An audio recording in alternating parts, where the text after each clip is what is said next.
What's up, guys? Welcome back to the channel.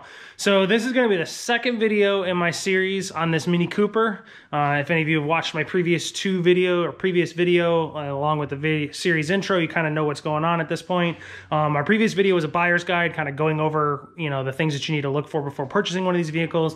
Obviously, this is going to be if you've purchased one and you're moving on to doing your maintenance and your modifications and things that you want to do to it. Obviously, if you just bought a car, unless you know for sure and have, receipt for it, the first thing you should do is do an oil change on it. Obviously, if you don't have receipts or you don't know the previous service history, you don't know how long that oil's been in there, and that's one of the more vital fluids in a vehicle. So we are going to do an oil change on this vehicle, and I'm going to walk you guys through how to do that. It's a pretty simple process, so let's get to it. All right, so getting started on an oil change, the first thing I always do when doing an oil change is I take my oil cap off. Reason for that is I take my oil cap off and I take it off the valve cover and I normally put it inside of a hood latch. The reason I do that is just a habit that I've grown over the years. It was taught to me when I got into working on cars that if you take that cap off and you put it here and you try to close the hood on a car that you have not put oil back into, you're going to break the oil cap trying to close that hood.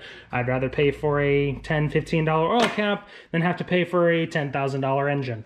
So that's just a habit I've got into, something you guys might want to adopt for yourself, because obviously if you do your whole oil change and forget to put the oil back in, if you don't put the oil back in, you're probably not going to put the cap back on, and you're going to close your hood and try to drive away, break that oil cap. Just something to think about. So next thing we're going to do is on these type of vehicles, our oil filter is actually up on top on this car, and it's down here right below our our coolant reservoir.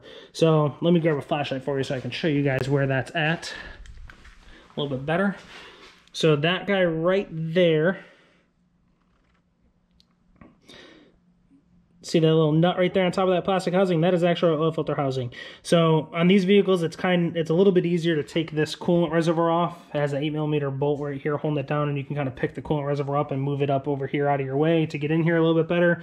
I recommend taking this oil filter off before going underneath, because when you loosen this up, it kind of lets some air into the system and it'll actually drain this filter out and drain all the oil out of that oil filter housing down to the oil pans. You're actually getting a complete oil change. So I'm going to get this coolant reservoir out of the way, and we're going to get that oil filter pulled out of there just so I can show you guys where it's at.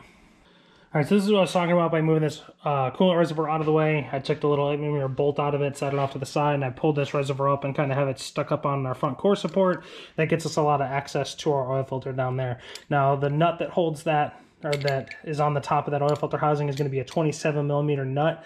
I have these really neat, shallow 3/8 drive oil filter housing sockets. Makes your life a lot easier, but you can also, there's plenty of room in here. You can get a 1/2-inch socket. That's normally where you're going to see your 27mm sockets at, is going to be at a 1/2 inch. So I'm going to get this oil filter housing broken loose so we can let the oil drain out into the bottom of the motor. The other thing I want to let you guys know, just because of the situation where things are at here, when you undo that cap, a little bit of oil is going to leak out of the top half of the cap, the plastic part, onto the ground. So I would recommend making sure that you have some kind of drip pan underneath this front half of this motor, directly below this, to catch any of that oil so it doesn't end up on your driveway or your garage floor. So I'm going to get this broken loose, and we're going to roll underneath the car. I'm going to show you guys where to drain the oil from. All right, so we moved underneath the car. We're going to work on getting our oil drained out of our oil pan. The only thing I wanted to show you guys too, this right here, so this oil on my transmission, that's the oil that actually leaked from me pulling the oil filter housing, or the oil filter out of the housing. So just make sure that you're having something in this general area on the driver's side of the vehicle to catch that oil, so it's not just spilling straight on the floor. If you don't care, then it is what it is. But we're going to get our drain plug pulled out. Our drain plug is actually going to be an 8mm Allen. We're going to break this loose, and then when we get this out, we're going to make sure that we replace the crush washer that goes on this bolt, because if you don't, you end up having problems like I'm having right here, where you have leaking from your oil filter, or sorry, your oil pan drain plug. So you end up having just this little residual mess here. I was having some issues where I was leaking on the floor from my last oil change, but make sure you're replacing this gasket. When we go back up top and we go to replace our oil filter, I will make sure that I give you guys the part number for the oil crush ring as well as the oil filter itself. So I'm going to get this oil drained out, get a new crush ring put on this, and we're going to move back up top and get our filter replaced. All right, so we got our drain plug torqued. oil drained out, drain plug torque back on. Torque spec for the drain plug is going to be 30 Newton meters or 22 foot-pounds. Again, like I said, make sure you replace the crush washer for that, because if you don't, you end up having leaks. So part number for the crush washer is actually going to be this number right here. That's the actual mini part number for it. And then the mini part number, factory part number for the oil filter is going to be this number right here. And then if you're just going into a parts store and looking for the actual filter number, the company, this is a man filter, and this is the actual part number here. So we're going to get this filter replaced, pull this oil out of this housing, throw it away. We're going to make sure that we replace the O-ring here down at the bottom where my finger's at. There's going to be a new O-ring in the box with the filter. Make sure you replace that. Make sure it's seated in that proper groove. If it's not seated in that groove and it's up a little bit higher, it won't seal properly and end up having oil leaks. So I'm going to get this filter replaced, and we're going to throw the new filter back on and put our engine oil in, and then we'll be all done with the actual like repair part of it. And then the last thing we'll be doing is resetting the oil light, and I'll show you guys how to do that. All right, so we got our oil filter replaced and put back on. Just want to let you guys know that the cap for that oil filter housing, the actual plastic housing, that gets torqued down to 25 Newton meters. It actually says on the cap what the torque spec is. We top the engine off with 4.4 quarts or 4.2 liters of 5W30 engine oil that's approved for this vehicle. And I will put a link in the description for all the parts and the oil that I use for this, just so you guys know what I was using. Kind of give yourself a basis on what you should be using. Next, we're going to move on to resetting the oil light on this vehicle, which is a relatively simple process. You're going to hop in the car, make sure you close the driver's side door. You're going to take your ignition or your key and put it in the ignition switch. Don't hit the brake or the clutch or anything like that. I don't want the car to start. I just want it to turn on. You're going to have these little warnings that come up here. You want to make sure that you press your little BC button over here on the end of your steering column or your turn signal stock to get rid of all those things. And then we're going to press and hold our trip reset button here. And then you're going to get into, after 10 seconds, you're going to get into the service menu.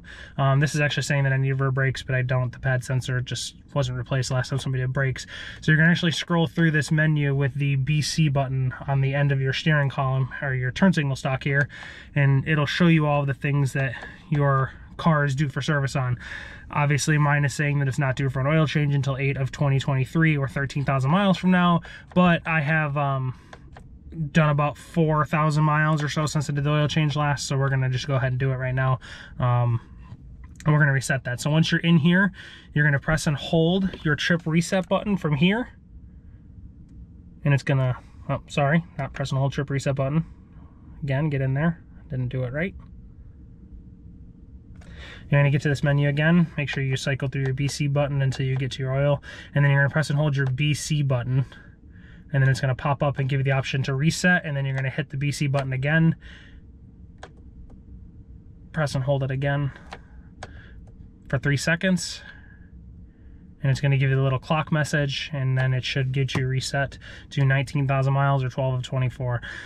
This mileage and time adjusts based on your driving and how you drive the vehicle. So obviously, depending on how aggressive you drive, it'll actually lower that mileage. So hopefully this helps everyone out with doing the oil change on their vehicle and getting everything reset in here. Make sure that your maintenance is kept up with. If you guys have any questions, please comment down below. Be sure to answer any questions you guys have, and I'll see you later.